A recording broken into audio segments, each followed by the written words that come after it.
જય વસરાજ, જય મુરલીધર. કેમ છો મિત્રો? મજામાં જીશો? અમે પણ મજામાં છીએ. અમે આવી ગયા છીએ તમારા માટે નવી સ્ટોરી લઈને. અમારી સ્ટોરીમાં આપનું સ્વાગત છે. અને આજે આપણે વાત કરવાની છે દશામાનો ઇતિહાસ. એટલે કે હાલો આપણે સ્ટાર્ટ કરીએ. દશામાનો સંપૂર્ણ ઇતિહાસ 1 કલાકમાં સમજાવવો એ મુશ્કેલ કાર્ય છે, કારણ કે તે એક પૌરાણિક કથા અને લોકવાયકાઓ પર આધારિત દેવી છે, જેમનો ઇતિહાસ કોઈ ચોક્કસ ઐતિહાસિક પુસ્તકોમાં વિગતવાર નોંધાયેલો નથી. જે કે આપણે તેમને વિશેનું મુખ્ય બાબતો, પૂજા વિધિ અને મહત્વ 1 કલાકમાં સમયગાળામાં સમજી શકીએ છીએ. દશામા કોણ છે? દશામા એ ગુજરાતના અને રાજસ્થાનના કેટલાક ભાગોમાં પૂજાતી એક લોકદેવી છે. તેમને મુખ્યત્વે દશા સુધારનારી દેવી તરીકે ઓળખવામાં આવે છે. દશા શબ્દનો અર્થ થાય છે પરિસ્થિતિ કે અવસ્થા. ભક્તો માને છે કે દશામાની પૂજા કરવાથી તેમની આર્થિક, સામાજિક કે પારિવારિક ખરાબ દશા સુધરે છે અને સુખ સમૃદ્ધિ આવે છે.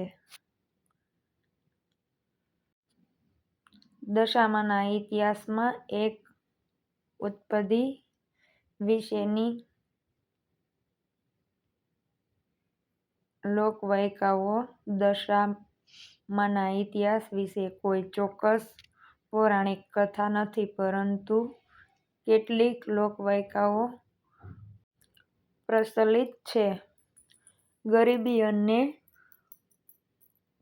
દુર્દશામાંથી મુક્તિ. આવી માન્યતા છે કે પ્રાચીન કાળમાં કોઈ એક ગરીબ કે દુર્દશામાંથી જીવતો પરિવાર હતો. તેમણે દશામાની ભક્તિ કરી અને તેમની કૃપાથી તેની દશા સુધારી. ત્યારથી જ દશામાની પૂજા શરૂ થઈ. ગૃહસ્થાશ્રમ અને સુખ સમૃદ્ધિ. કેટલીક વાર્તાઓમાં દશામાને ગૃહસ્થાશ્રમની દેવી તરીકે પણ દર્શાવવામાં આવેલ છે. એવું માનવામાં આવે છે કે જે ઘરમાં દશામાની પૂજા થાય છે ત્યાં સુખ, શાંતિ અને સમૃદ્ધિ આવે છે. શ્રાવણ મહિનાનું મહત્વ. દશામાની પૂજા ખાસ કરીને શ્રાવણ મહિનામાં અષાઢ વદ અમાસથી શરૂ થઈને 10 દિવસ સુધી કરવામાં આવે છે. આ સમયગાળો કૃષિ અને વર્ષ સાથે સંકળાયેલો છે અને કદાચ આ સમયે લોકો પોતાની દશા સુધારવા માટે દેવીને પ્રાર્થે છે. દશામાની પૂજા વિધિ અને મહત્વ. દશામાની પૂજા ખૂબ જ શ્રદ્ધા અને ભક્તિપૂર્વક કરવામાં આવે છે. દશામાના પૂજાની શરૂઆતમાં માટીની દશામાની મૂર્તિ કે છબીની સ્થાપના કરવામાં આવે છે.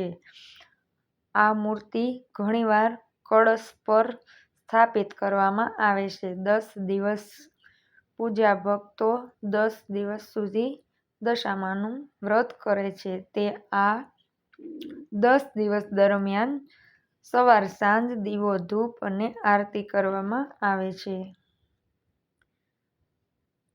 કથા શ્રવણ. દરરોજ દશામાની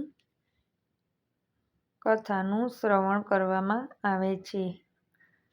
આ કથાઓ સામાન્ય રીતે દશામાની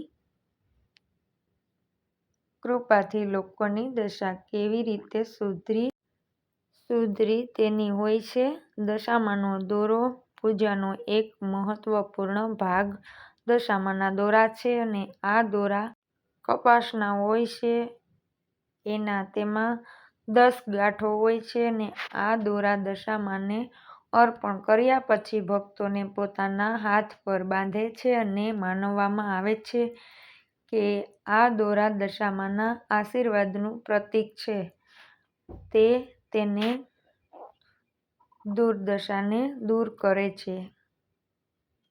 ફળ અને ફૂલ. દશામાને ફળ ફૂલના નૈવેદ્ય અને સૂકા મેવા અર્પણ કરવામાં આવે છે. જાગરણ અને ગરબા. ઘણા ભક્તો રાત્રિ જાગરણ કરે છે, દશામાના ગરબા ગાય છે અને વિસર્જન. દશામાના દિવસે દશામાની મૂર્તિનું વિસર્જન નદી કે તળાવમાં કરવામાં આવે છે.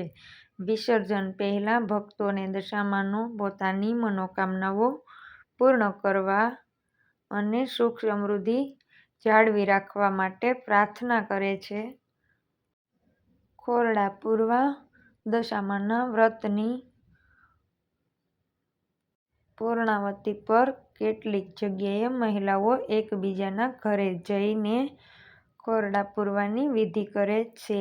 આ વિધિમાં એકબીજાને શુભકામનાઓ આપવામાં આવે છે અને દશામાની કૃપા જાળવી રાખવી પ્રાર્થના કરવામાં આવે છે. દશામાની પૂજાનું સાર્વજનિક અને મનોવૈજ્ઞાનિક મહત્વ. દશામાની પૂજા ફક્ત ધાર્મિક જ નહીં પણ સામાજિક અને માનવિક દ્રષ્ટિએ પણ મહત્વ ધરાવે છે.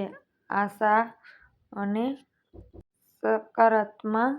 જ્યારે લોકોને મુશ્કેલીમાં હોય છે ત્યારે દશામાની પૂજા તેમને આશાથી સકારાત્મકતા પ્રદાન કરે છે. તેમને વિશ્વાસ થાય છે કે તેમની ખરાબ દશા સુધરે. સામુદાયિક એકતા. દશામાની પૂજા દરમિયાન લોકો એકઠા થાય છે, ગરબા ગાય અને કથાઓ સાંભળે. આનાથી સામુદાયિક એકતા અને ભાઈચારો વધે છે. માનસિક શાંતિ. વ્રત અને પૂજા કરવાથી લોકોને માનસિક શાંતિ મળે અને તેમનો આત્મવિશ્વાસ વધે છે. સંસ્કાર અને પરંપરા. આ પૂજા નવી પેઢીને સંસ્કારો અને ધાર્મિક પરંપરાઓને પરિચિત કરાવે છે. નિષ્કર્ષ.